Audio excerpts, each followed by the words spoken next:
even when I'm making my research and I see some YouTubers make post about so country is recruiting for a job with visa sponsorship in a particular country, once I see it, I know say one day more and it's not possible. So it's easier for me to believe a package of UK care job or Canada care job compared to Germany care job, nah, or Luxembourg care job, nah. You understand the differences or what I'm trying to say? So this is me telling you that these professions, they are not viable outside Schengen at all. And this brings me to the explanation I was giving earlier, that Canada, UK, Australia, USA, right? They've made that easy pathway. That's where we have most immigrants. And that's why you can come out on the street and ask an average Nigeria, do you have somebody in Canada? They will say yes, but the person is my distance or far cousin or this thing compared to. So that means that this Canada, USA and this thing, they had more immigrant workforce that has actually filled that space. That profession, they filled it. Just like the example I gave that last year, Canada removed business and transport from their list, right? They will have other countries. Australia, they're always reviewing professions, removing it. That's because many people are moving towards there. But then why is it differentiate in Schengen areas? Because people are not looking at Schengen. People don't want to go to Schengen area because of the language barrier. Because they feel like, oh, I want to go to an English-speaking country. Do you guys get the context now? But then one out of these courses is viable in a country like Canada, in a country like Australia, and then USA. One of the courses is viable there. There are even four. There are actually four. Yeah, I'm just counting. There are actually four. So the first one is, and if you don't have it before, there is a way out. If you have it before, there's also a way out. So if you decide to move to Schengen, whether Canada or Australia, whether they show you paper or not, or it's just individual decision, one thing I'll tell you is we are still saying the same thing: expertise. Don't think that you're going to Schengen to go and be doing care job. And that's why I'm saying that, to me, I feel like it's easier to integrate in Canada than UK and all these countries, because you can get all this basic job and you still get a solid visa, right? Like in UK, if you're a carer, you have skilled work visa, sharp. But all these Schengen countries, they prefer a profession that is like kind of skilled and beneficial to them. Those ones, they're very stingy with their papers. One la umburuku, avibi, their guys, Australia, they are very stingy with their visa. And that's why, even when I'm making my research and I see some YouTubers make post about so country is recruiting for a job with visa sponsorship in a particular country, once I see it, I know say one day more and it's not possible, right? Yeah. But then, so it's easier for me to believe a package of UK care job or Canada care job compared to Germany care job, nah, or Luxembourg care job, nah. You understand the differences or what I'm trying to say? Yeah. So Schengen countries, they are not countries that you feel like German. People do German, right? But you can still German in UK and Canada and all these popular pathway destination than in Schengen countries. So you move into Schengen country, you have to know what you're doing. You have to define your purpose. You have to define your occupation. You have to this is what I am doing. Like today, say be a kinship warehouse. Tomorrow you say be a kinship. No, it does not work that way, right? And that's what brought me to this topic, that the three most in demand and high paying job in Schengen.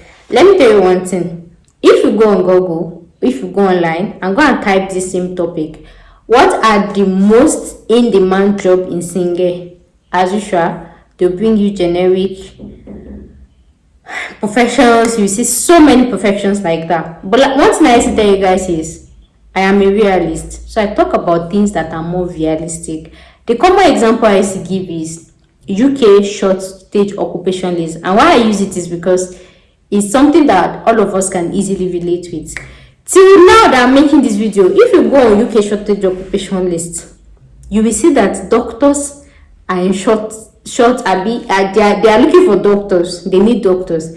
But in reality, there are a lot of doctors that are past their PLAB 1, PLAB 2, and they are finding it hard to get the job. So where is the shortage? Where exactly is the shortage? So that's why I used to tell you that it's not everything that you see on Google. Like all these people that used to say, why are you charging for it? The information is on Google. It's not all information that is on Google that is reality. There's something they call reality check. So for me to check Google information and compare it with reality is really a whole lot. Yeah. So I just said, let me clarify that. Okay. So as I was saying, and another example I'll give is, now Canada has removed business from PGWP list. It has removed transport. You know that if you still type on Google that what has the most in-demand job in Canada, you still see business related professions, you still see transport. What does that tell you? So it's not everything that you see on Google. You still have to know reality check. Another example again is nurses are needed in the USA. Nurses are needed in the USA. Even at that, you don't see the qualification website and they ask them, right? Gone are those days that once you finish your BSc, right? But now they'll be asking you, have you started your preparation for NCLEX? Do you have at least 2 months experience? At least 3 months experience? Reality check. So you understand what I'm trying to say? So in my own reality check, making my research and all of that, I was able to come about 3 professions that I feel like they are most in demand in the Schengen area. I'm not talking about in demand in Schengen area. Listen to me attentively. Some of you might have had these qualifications before or experience, right? It might be your expertise. If you decide to move to Schengen, listen to me attentively. Remember that this video was specifically made for Schengen areas, Schengen countries. If you decide to move to Schengen, doing any of these courses or having it before, just know that you would be limited to that Schengen area. So today you can decide to work in Luxembourg. Tomorrow you can decide to move to Germany. Next tomorrow you say, oh, now Italy I want. Another distance, but in that Schengen area. So this is me telling you that these professions they are not viable outside Schengen at all. And this brings me to the explanation I was giving earlier that Canada, UK, Australia, USA, right? They've made that easy pathway. That's where we have most immigrants. And that's why you can come out on the street and ask an average Nigeria, do you have somebody in Canada? They will say yes, but the person is my distance or far cousin or this thing compared to. So that means that this Canada, USA and this thing, they had more immigrant workforce that has actually filled that space, that profession. They filled it. Just like the example I gave that last year, Canada removed business and transport from their list, right? They will have other countries. Australia, they're always reviewing professions, removing it. That's because many people are moving towards there. But then why is it differentiate in Schengen areas? Because people are not looking at Schengen. People don't want to go to Schengen area because of the language barrier. Because they feel like, oh, I want to go to an English-speaking country. Do you guys get the context now? So that's me saying that mentioning these professions, they are only viable in the Schengen region. Even if another country joins Schengen, let's say for example Moldova. For now, Moldova is not part of Schengen. Is it part of Schengen? I think it's not yet, right? I don't know. Correct me if I'm wrong. Right? Let's say Moldova decide to join. That profession is still valid.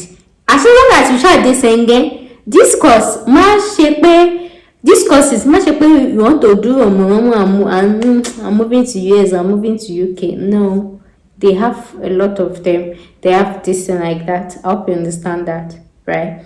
But then, one out of this course, one out of these courses is viable in a country like Canada, in a country like Australia, and then USA. One of the courses is viable there. But in that instance, if you feel like, oh, let me move to Schengen, maybe some of you have had these experiences before, some of you just want to start, some of you just want to switch, anyone, just make sure that as you are doing it, you maintain the same lane, the same years of experience, the same expert. Not say you go switch from one expertise to the other, you go do banking today, you go jump to this thing like that.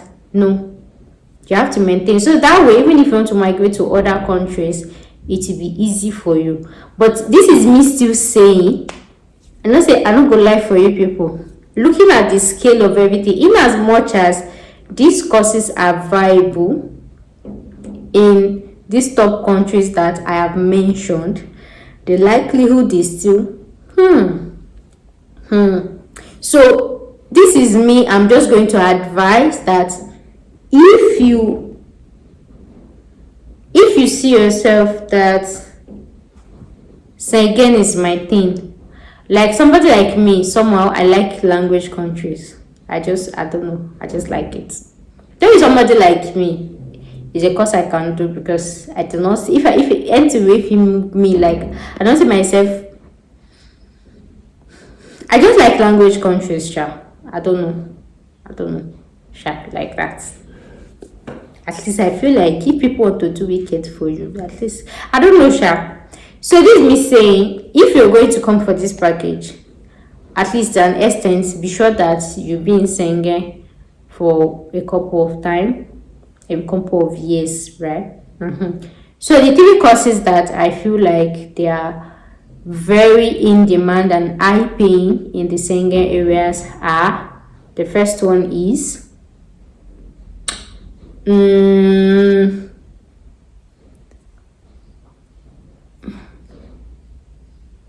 I think there are even four. There are actually four. Yeah, I'm just counting. There are actually four. So the first one is, for me to tell you the four courses that are in demand in Schengen, right? According to my reality check, you pay me 500,000 naira to tell you the four. Just 500k. So from the four, you can choose anyone. Like I said, some of you have had this experience before. Some of you you've not had this experience before. Some of you might want to study or this and like that. Yeah, right? So to tell you, that's 500k. So depending, if you feel like you don't have this, maybe after telling you, and you feel like, oh, I don't have any of these experiences before. If you want to get it to move to Schengen, right? What you do next is you book a consultation with me. That 500k is just to tell you the list of the course. Then you check if you have it or not. If you don't have it, you book a consultation with me. Then I will now advise you on how to go about it, right?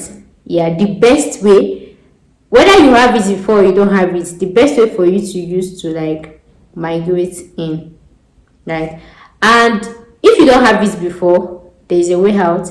If you have it before, there's also a way out. So in that consultation as well, I will discuss about your budget, if you want to go with family, if you don't want to go with family, so that I'll know the best method to actually recommend for you to migrate within these four professions, whether you have it or not. Do you understand that? Yeah. So that brings us to the end of today's video. If you know you're interested, you can send me a mail, you can send me a DM. I cannot wait to have you guys on board. So guys, thank you guys so much for watching. I'll see you guys in my next one. Bye for now.